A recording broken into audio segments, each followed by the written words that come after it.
సంతోషం తమ్మి, నేనే వస్తా అని చెప్పిన. పాపం తమ్ముడు అక్కడనే ఒక ఫంక్షన్ హాల్ బుకింగ్ చేసిండు, అన్ని మొత్తం మిమ్మల్ని అందరినీ పిలిచిండు.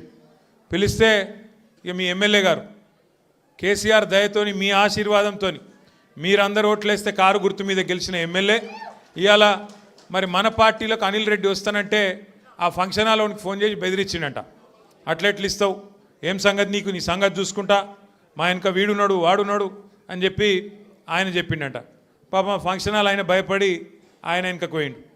దాంతో అనిల్ని ఇంకా చాలా ఇబ్బంది పెట్టిండ్రు, ఇంకా చాలా చాలా బెదిరించే ప్రయత్నం కూడా చేసినారు. కానీ సతీష్ను కూడా, మన ఎర్రబెల్లి సతీష్ని కూడా ఇబ్బంది పెట్టినారు, ఇబ్బంది పెట్టే ప్రయత్నం చేస్తూనే ఉన్నారు. కానీ ఇవాళ మొక్కవోని ధైర్యంతో వేలాదిగా మా ఆడబిడ్డలను అన్నదమ్ములను తీసుకొని పార్టీలోకి విచ్చేస్తున్న మీకు మళ్ళొక్కసారి తిరిగి హృదయపూర్వకంగా స్వాగతం సుస్వాగతం తెలియజేస్తూ, ఒకటి మాత్రం పక్కా, 2 ఏళ్ళు అయిపోయింది ప్రభుత్వం వచ్చి, మీరు చూస్తున్నారు ఏం జరిగిందయ్యా. కాంగ్రెస్ ప్రభుత్వం మార్పు మార్పు మార్పు అని చెప్పి ఊదరగొట్టి ప్రజలకు హామీలు ఇచ్చి అధికారంలోకి వచ్చి 2 ఏళ్ళు అయ్యి ఏం జరిగింది ఏం ఒరిగింది అంటే 3 జరుగుతున్నాయి. కూల్చివేతలు, పేల్చివేతలు, ఎగవేతలు. గంతే. ఈ ప్రభుత్వం ఏందా అంటే కట్టే కొట్టే తెచ్చే అని చెప్పినట్టు కూల్చివేతలు, పేల్చివేతలు, ఎగవేతలు. కూల్చివేతలు హైడ్రాన్ పెట్టి పేదోళ్ళ ఇల్లు కూలగొట్టుడు, మొత్తం ఆల్విన్ కాలనీకి వెళ్ళి మొదలు పెడితే అన్ని బస్తీలలో ఇల్లు కూలగొట్టుడు తప్ప ఒక్క హైదరాబాద్లో ఒక్క ఇటుక పెట్టింది లేదు, ఒక ఇల్లు కట్టింది లేదు. ఇందిరమ్మ పేరు చెప్పుకొని బతుకుడు తప్ప ఒక్కటంటే ఒక్కటి మంచి పని మాత్రం గరీబోళ్లకు చేసింది లేదు ఈ ప్రభుత్వం వచ్చినాక. రెండోది పేల్చివేతలు.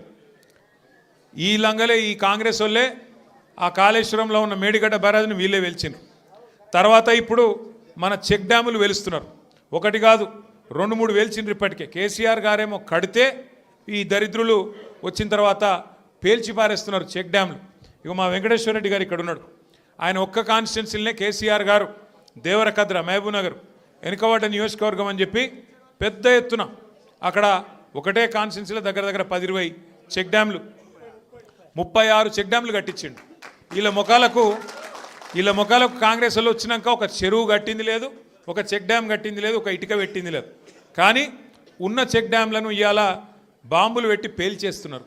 ఎందుకంటే కాంగ్రెస్ వాళ్ళకు ఇసుక తోడుకొని కష్టమవుతుందంట, ఇసుక తోడుకొని దొంగతనంగా అమ్ముకునేందుకు కష్టమవుతుందంట. నీళ్ళు ఆగితే ఇసుక తీయరాదు కదా, అందుకే నీళ్ళు ఆగకుండా చేసి చెక్ డ్యాములు పేల్చేసి ఇసుక తవ్వుకొని దొంగతనంగా అమ్ముకొని మరి ఢిల్లీకి కప్పం కట్టాలి కదా, ఆ పని చేస్తున్నారు.